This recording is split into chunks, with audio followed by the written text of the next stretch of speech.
Good afternoon all students. Microscopical examinations of urines की study कर रहे थे। माइक्रोस्कोपिकल एग्जामिनेशंस ऑफ यूरिन्स की स्टडी में हमने सेल्स के बारे में स्टडी कर लिया था। Epithelial cell, red blood cells, white blood cells, इन सब के बारे में, पस सेल्स, इसके स्टडी कर लिया था। कास्ट की स्टडी हमने कर लिया है। अब जो हमारा नेक्स्ट टॉपिक है वो क्रिस्टल्स है। वो हम क्रिस्टल्स के बारे में जानेंगे कि क्रिस्टल्स क्या होते हैं, यूरिन्स में क्रिस्टल्स कब प्रेजेंट होते हैं और कब अब्सेंस होते हैं, कितने टाइप्स के क्रिस्टल्स होते हैं, क्लिनिकल सिग्निफिकेंस जो हमारे एक्टिवेटर है, जो हमारे यूरिन्स में क्रिस्टल्स प्रेजेंट होते हैं, किन किन डिजीजों के कारण हमारे यूरिन्स में क्रिस्टल्स प्रेजेंट होते हैं, वो आज इस वीडियो में अपन डिस्कस करेंगे। ठीक है, तो चलिए देखते हैं कि क्रिस्टल्स क्या होते हैं। तो कह रहा crystals, many of the crystals that are found in the urines have little clinical significance, although they might be found in calculus formations, metabolic disorders and in the regulations of medications। एक बार फिर बोल देता हूं मैं। कह रहा है कि many of the crystals that are found in the urines have little clinical significance, although they might be found in calculus formations, metabolic disorders and in the regulations of medications। जो हमारे यूरिन्स में क्रिस्टल्स प्रेजेंट होते हैं वो यह कह रहा है कि यूरिन्स में जो हमारे क्रिस्टल्स फाउंड होते हैं, प्रेजेंट होते हैं, उनका जो क्लिनिकल सिग्निफिकेंस होता है बहुत कम होता है। हमारे यूरिन्स में जो क्रिस्टल्स होते हैं उनका क्लिनिकल सिग्निफिकेंस बहुत कम होता है।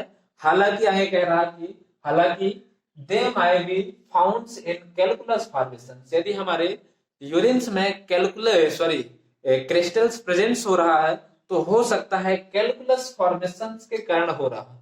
कैलकुलस फॉर्मेशंस का मतलब ये होता है स्टोन का फॉर्मेशंस, पत्थरी का फॉर्मेशंस। यदि हमारे रिनल्स पार्ट्स में कहीं यदि स्टोन का फॉर्मेशंस हो रहा होगा तो हमारे यूरिन्स में क्रिस्टल्स प्रेजेंट होंगे। पहला रीजन से कह रहा। दूसरा रीजन क्या कहता है कि मेटाबॉलिक डिसऑर्डर्स, मेटाबॉलिक यानी कि चयापचयी विकार, यानी कि चयापचयी जो हमारे सेल्स, जो हमारे ऑर्गेन्स जो मेटाबॉलिक प्रोसेस करते हैं, उस मेटाबॉलिक के कारण जो हमारे यूरिन्स में, या मेटाबॉलिक डिसऑर्डर के कारण जो हमारे यूरिन्स में हो सकता है क्रिस्टल प्रेजेंट होंगे। ठीक है।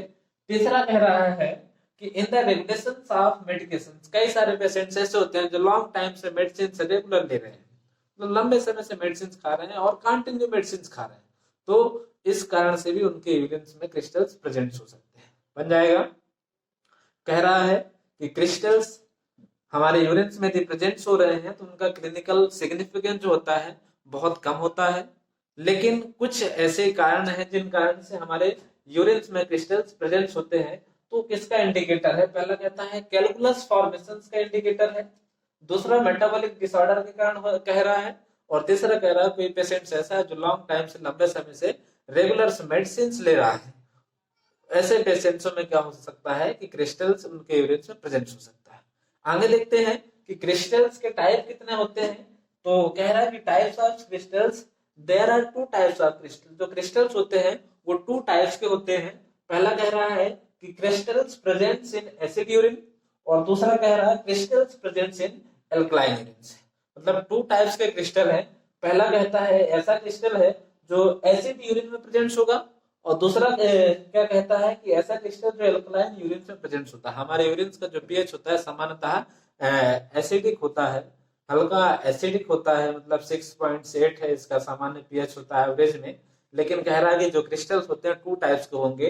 पहला कह रहा है कि ऐसा क्रिस्टल्स जो हमारे एसिडिक यूरिन से प्रेजेंट अपीयरेंस हो सकती है, दूसरा क्रिस्टल ऐसा है जो हमारे एल्कलाइन यूरिन में अपीयरेंस हो सकती है। ठीक है, तो आगे देखते हैं अपन कि crystals presents in acid urine कितने टाइप्स के होते हैं, और दूसरा कह रहा है कि crystals presents in alkaline urine कितने टाइप्स के होते हैं। आगे अपन देखते हैं कि कौन कौन से टाइप इसमें होते हैं। तो पहला नंबर क्रिस्टल्स क्या कहता है कि crystals presents in acid urine, मतलब ऐसे क्रिस्टल्स जो एसिड्स यूरिन्स में अपेयर होते हैं, तो सबसे पहला कौन सा है जो एसिड यूरिन में प्रेजेंट होता है? तो सबसे पहला क्रिस्टल्स कहता है यूरिक एसिड क्रिस्टल्स, दूसरा है कैल्शियम सल्फेट क्रिस्टल्स, तीसरा मतलब सी नंबर का हमारा amorphous urates crystals, D number का है sodium urates crystals, A number का है calcium sulphate crystals, uric acid crystals, G number का साइस्टीन क्रिस्टल्स, और एच नंबर का है टायरोसिन क्रिस्टल्स, आई नंबर का है हमारा ल्यूसिन क्रिस्टल्स, जे नंबर का है कोलेस्ट्रॉल क्रिस्टल्स, और के नंबर का है सल्फा क्रिस्टल्स। ठीक है, नेक्स्ट देखते हैं अपन बी नंबर का कि क्रिस्टल्स प्रेजेंट्स इन एल्कलाइन यूरिन्स कौन कौन से हैं। सेकंड नंबर देख रहे हैं, जो हमारा सेकंड नंबर के क्रिस्टल्स प्रेजेंट्स इन एल्कलाइन यूरिन्स, मतलब ऐसे क्रिस्टल्स जो हमारे एल्कलाइन यूरिन्स में अपेयर होते हैं वो कितने टाइप्स के होते हैं, तो देखते हैं। सबसे पहला कह रहा है कि ए नंबर का triples phosphate crystals, B number कह रहा है कि amorphous phosphate crystals, C number कह रहा है कैल्शियम कार्बोनेट क्रिस्टल्स, और डी नंबर कह रहा है कि कैल्शियम फास्फेट क्रिस्टल्स, और ए नंबर का कह रहा है हमारा अमोनियम ब्यूरेट्स क्रिस्टल्स। फिर से बोल देता हूं, सेकंड नंबर का जो क्रिस्टल्स है हमारा crystals presents in alkaline urine, मतलब ऐसे क्रिस्टल्स जो हमारे एल्कलाइन यूरिन्स में अपेयर होते हैं वो कौन कौन से क्रिस्टल्स होते हैं जो हमारे एल्कलाइन यूरिन में प्रेजेंट होते हैं। तो सबसे पहला कह रहा है कि triples phosphates, amorphous phosphates, calcium carbonates, calcium phosphates और अमोनियम ब्यूरेट्स बन जाएगा।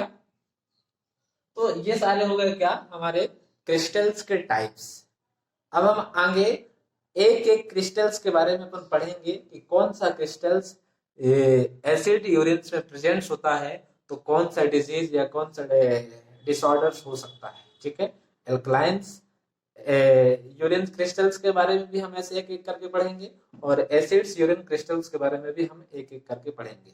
हाँ, लास्ट में जो कई सारे स्टूडेंट्स कहना ये है कि सर आप जब एक्सप्लेन करते हैं तभी समझ में आता है, बाद में समझ में नहीं आता है। तो इसके लिए लास्ट वीडियो के एंड में नोट्स जो हिंदी इंग्लिश कंबाइंड जो हमारा नोट्स है उसको मैं ऐड कर दूंगा, आप लोग उसका स्क्रीनशॉट करके और नोट्स बना सकते हैं। Thank you.